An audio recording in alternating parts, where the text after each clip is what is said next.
Are house brands any good? Horrible pillar. It's definitely not flattering. This week, we take a look at Target. All right, welcome back. Guys, what are we doing this week? Living my best life. Universal threads. Okay, a hat. What is this? This is Goodfellow & Co. Oh, okay, Target. So from the States, fun fact, we did briefly have Target here in Canada, but that didn't last too long. T-shirt, this feels like cotton poly, what is this? 60% cotton, 40% recycled polyester, made in Indonesia. You can kind of see it's almost like already starting to somewhat pill. If you look at parts like over here, the balls are starting to form. You're gonna get that whenever they mix in polyester with cotton to bring the product cost down. How much is this sell for? $8. Yeah, manually cut fabric. So whenever you see hems like this, and you see the raw edge here, that's a sign of manual cutting. When you're manually cutting shirts, especially at this scale, you can actually stack the fabric fairly high. And it's almost like a bandsaw.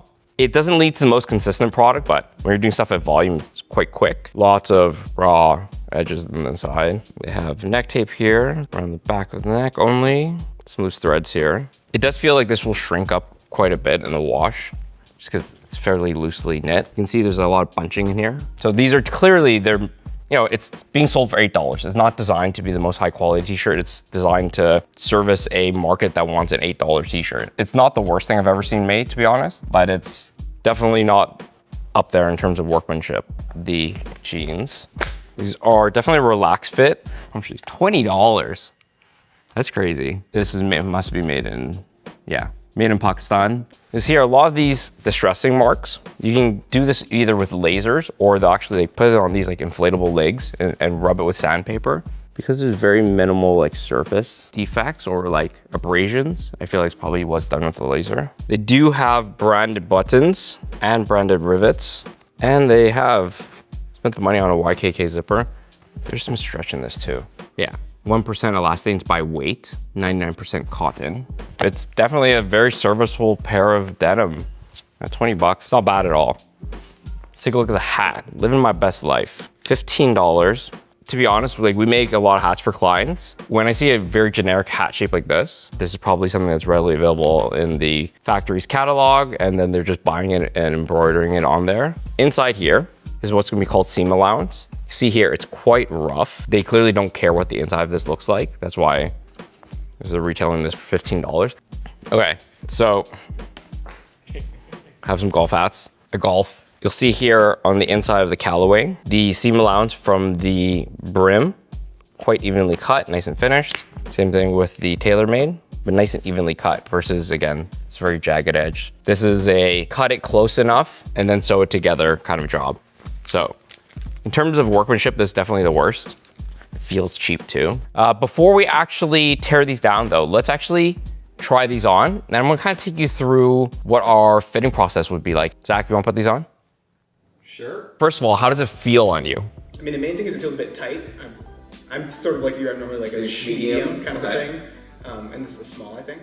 You'll notice it's puckering here at the shoulders. Those are what we call press marks. Often when you do laundry and relax, that should go away. The neckline does seem a bit small. You'll see the neck ribbing. It's okay for it to come up a little bit, but especially the neck ribbing of this size, being that tight, it's getting to kind of the realm of mock neck. They did do the 2-needle cover stitch over the seams here, but you'll see how bulky that seam is compared to the fabric weight. So it really protrudes. I think the armhole is probably a little tight. Is it like up in your armpit? Yeah, I feel like if I like move up and then come down, yeah, you can see it's like bunching and stuff, yeah. I would say in terms of like your shoulder width, it's actually not too tight. The body, it's a little bit tighter on the belly, but that I think is still gonna be present for a medium. It's definitely a straight line fit. It doesn't A-line out. You're not gonna be able to accommodate larger body types. I think if you look at the models, probably, I can almost guarantee you the models that are wearing this are probably very slim build. Overall though, it's a t-shirt. Let's take a look at the pants themselves now. So these are a relaxed fit 32-32. You are a 30-30 normally. Initial impressions. Do you find the crotch is a little? I think in terms of a relaxed fit, it's definitely not flattering. It's a very generic relaxed fit. The crotch is a little too high. You can see it from a little further. What's the vibe that you're getting from it? The vibe I'm getting is like, it's so like tight in his ass. If you're going to make this a relaxed fit, bring down that back rise so it sits a little better. I'm sorry. Relaxed denim is a very popular thing to have these days, and like relaxed pants in general, very slouchy fits. But I don't think the product developer on this understands that. So that's why you have this denim that's just right up in the ass. In the front, it's a little tight. Have you tried sitting in a chair in it yet? How do you feel? I don't know, I feel like I'm sitting in a chair. I think where you're gonna find the most issues here is just in general is gonna be the crotch area here. They did the bar tacks and the fly. Do you wanna get that? It's just a little awkward. Yeah, no, I'm aware, just it's fine. How are the pockets? It's not amazing, but it's not like bad. Well, back to the lab. Hat. Oh, hat. I would say it feels a little shallow. Okay, so when we went to the Target website, it turns out this is actually listed as a women's hat, which is interesting because in the store, it was in the men's section. So not sure if that's just like a thing where they kind of treat all baseball caps as unisex, or if it just ended up in the wrong section somehow. But either way, that might explain why the size was a little bit on the smaller side on me. Anyway, back to the video. Yeah, like not a lot of comments on there. I think in terms of like fixes, material, I think the material is probably not terribly breathable. It feels very rough, very cheap, very thin. So that's what it looks like on the outside. Let's take a look at what these garments look like on the inside and how well they were made. Now we're back in the design center. We're gonna cut this up, but before we do, be sure to like, comment, subscribe, and follow us on socials. After we've seen it on your body and seeing the shirt itself, it's a fairly long silhouette. Regardless of the wearer, this is gonna kind of bunch up on the bottom. They could have A-lined it a little bit or just relax the body fit a little bit. It's kind of sheer, fairly loose knit. I think this is designed to just be a t-shirt that does the job. You can see the raw edges here are a lot more prevalent. Here's the other arm sleeve.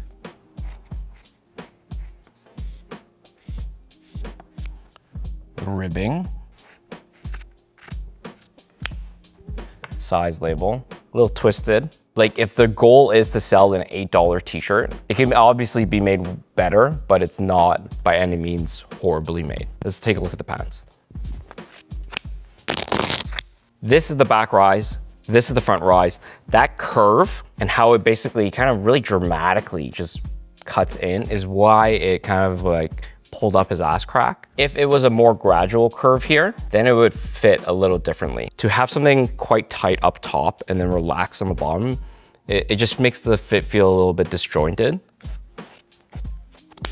As you see, it comes in like this and pulls right across. I'm just gonna exaggerate this, but by adjusting that curve, you are now adjusting the seam position. And obviously, you would never do this for pattern making, but you'll see by adjusting that curve is how you would ultimately adjust the fit of the back. Obviously right now it's quite relaxed on the back, but a small choice like that would have made the denim a lot kind of more cohesive. When you're wearing this garment, it ends up riding up. You know, Lululemon has their ABC pant. This would be the BC pant. And then we have the Living My Best Life hat. A lot of these processes are gonna be automated. You can get a really cheap, I would say this kind of quality hat, made even in China for like 70 cents. Really not that expensive. There is the back strap. Very cheap thread. Oh, really cheap thread. You can have different kind of brims here. A lot of times it's just cardboard or plastic in this case. This is actually what they will use to stiffen stuff like backpacks. And the way these are made, they're actually extruded into sheets, stamp cut, and then they're just thermoformed, or in this case, just bent into shape. This thread just like instantly snaps. It holds it together, but it's not designed for any additional wear and tear. Having this riveted to just the base fabric without any reinforcement backing material, this will fail over time. You're like not even using a seam ripper. No, that's what I'm saying. It's like really just barely holding it on. I would say this is probably the worst out of all the products. Let us know if you want us to take apart more hats or headwear. We make a lot of backpacks and bags here at Shift. Maybe we should do like a backpack roundup or something. School or something? Yeah, that might be fun. Let's wash test this stuff and then we'll come back for a final score.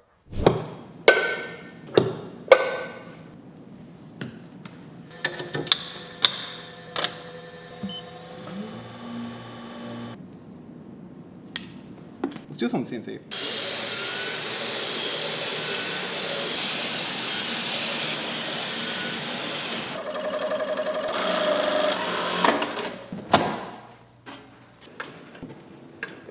All right, we are back in the design center. First, we check the weight of it. What is the GSM of the denim and the shirt?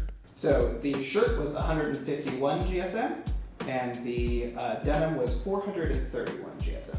Okay, so I would say mid to heavier weight for the denim. The shirt's gonna be on the lighter weight side. And then next we did our wash testing here. You can definitely see these are a little bit faded. They've definitely lost a little bit of color. We don't have any color fastness issues here. Let's look at the stretch of this. So 15 centimeters by 15 centimeters. We have a 4 mil shrinkage on this. So what we can do is 15 divided by 82. That's 5.46.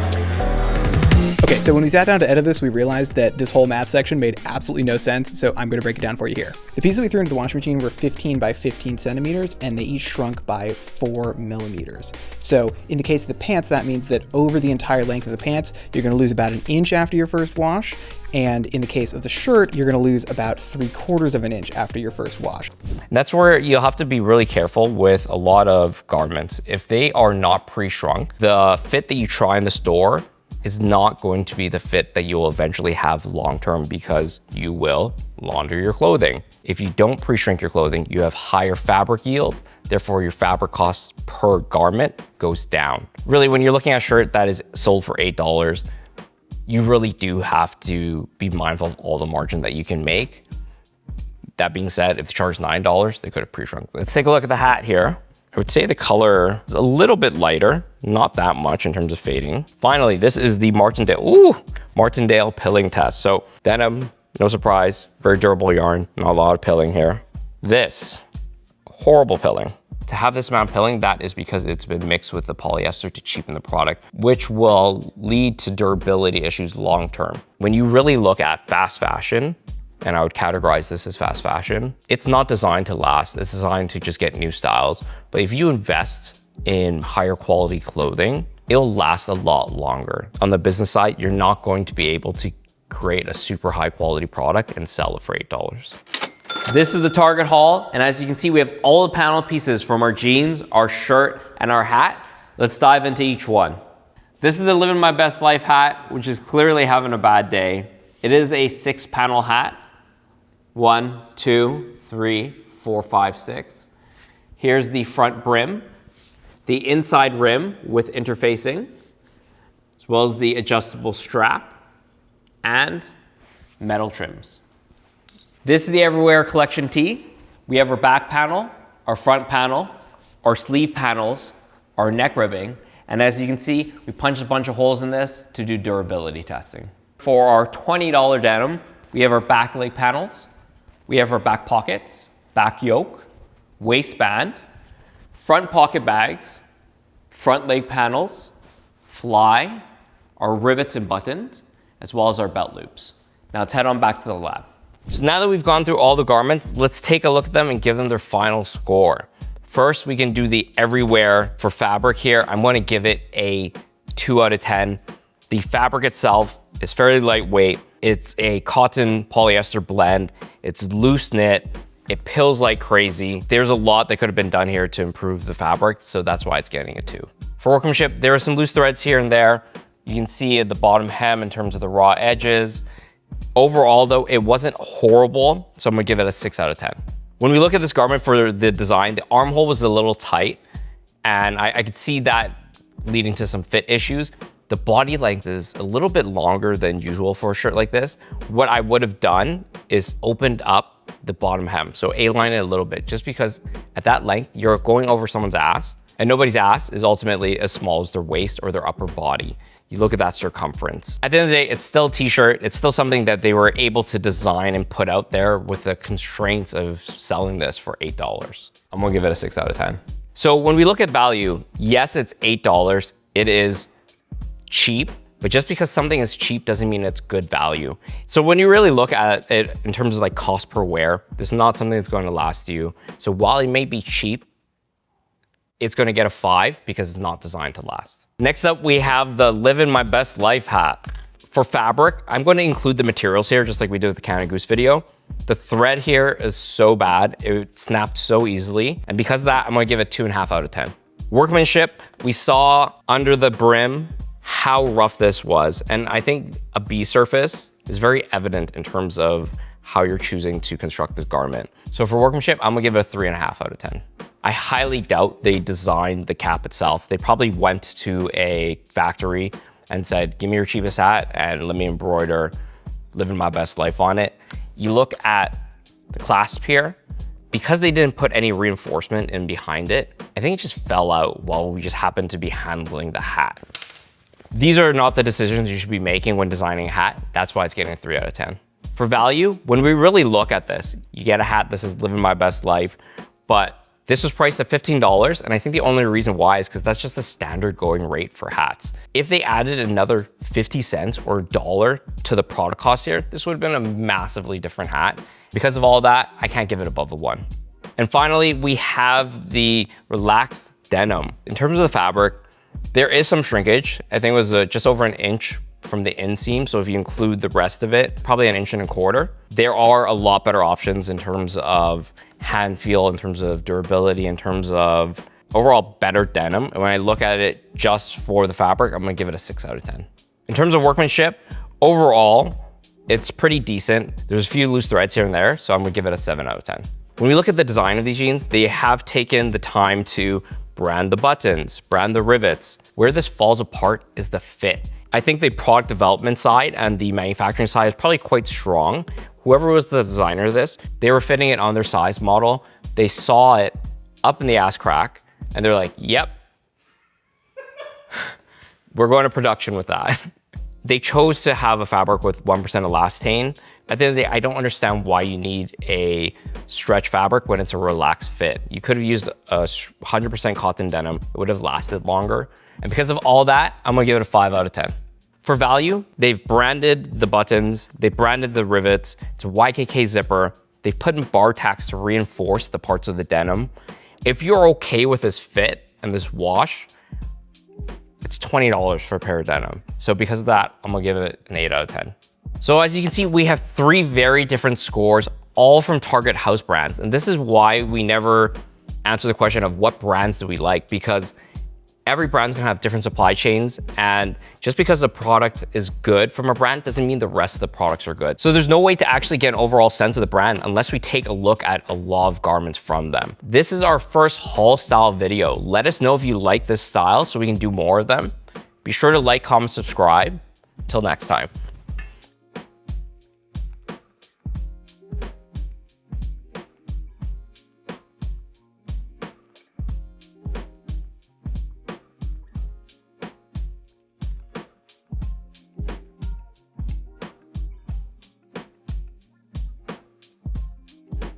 It's a relaxed fit, but it's like up your ass. You have to see, it's just like really up.